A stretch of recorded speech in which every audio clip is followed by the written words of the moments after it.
ایک مفتی صاحب کا بیان ہے کہ کچھ ماہ قبل کی بات ہے، ایک محبت و عقیدت کے رشتے میں بندھے ایک صاحب ملنے آئے اور بولے، مفتی صاحب، میرا کاروبار بہت عمدہ تھا، میں لاکھوں کماتا تھا، گاڑی تھی، بہترین زندگی تھی۔ آج بھی وہی کاروبار ہے، مگر گاڑی نہیں، وہ خوشحالی نہیں۔ دن بدن قرض کے بوجھ تلے دب گیا ہوں۔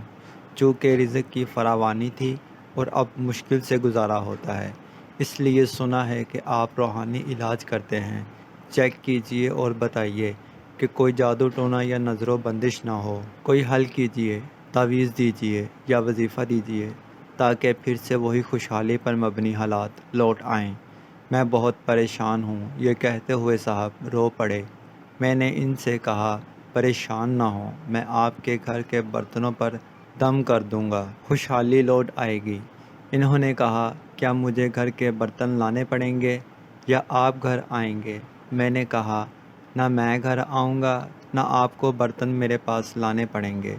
بس کرنا یہ ہے کہ دھونے والے برتن جب کچن میں جمع کیے ہوں تو ان آلودہ برتنوں کی تصاویر 3 دن کی روز لیں اور چوتھے روز وہ تصاویر موبائل میں لے آئیں۔ میں ان پر دم کر دوں گا، سب ٹھیک ہو جائے گا۔ برتن دیکھے تو کسی برتن میں کچھ سالن تھا، کسی میں کچھ، یعنی رزق، کھانا ضائع ہو رہا تھا اور دھل کر گندے نالے میں جا رہا تھا۔ میں نے پوچھا، یہ برتن ہیں، ان میں کھانا ہے، جیسے سالن وغیرہ، ان کا کیا کرتے ہیں؟ وہ صاحب بولے، ظاہر ہے کہ دھل کر یہ سب نالی میں جائے۔ میں نے ان سے کہا کہ میں دم نہیں کروں گا۔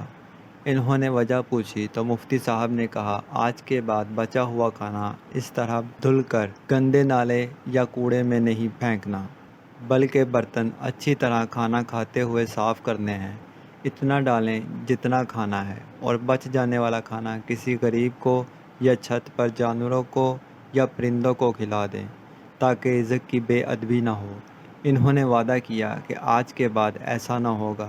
جو رزق کی بے ادبی کی صورتیں آپ نے بیان کی ہیں، آج کے بعد ان میں سے کوئی بھی نہیں ہوگی۔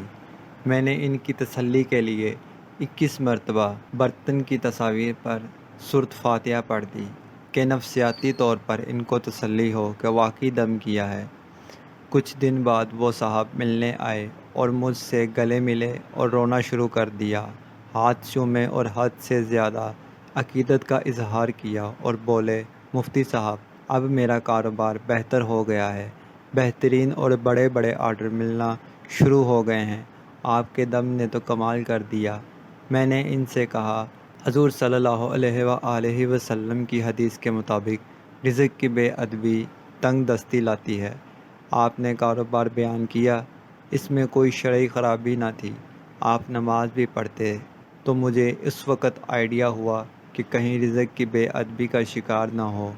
آپ کے کہنے پر میں نے رزق کا ادب شروع کیا تو وہ واپس لوٹ آیا۔ بس اتنی سی بات تھی۔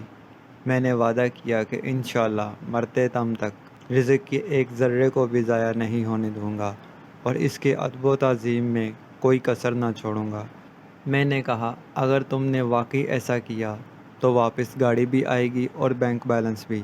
اللہ پاک ہمیں رزق کا ادب و احترام کرنے کی توفیق عطا فرمائے، آمین۔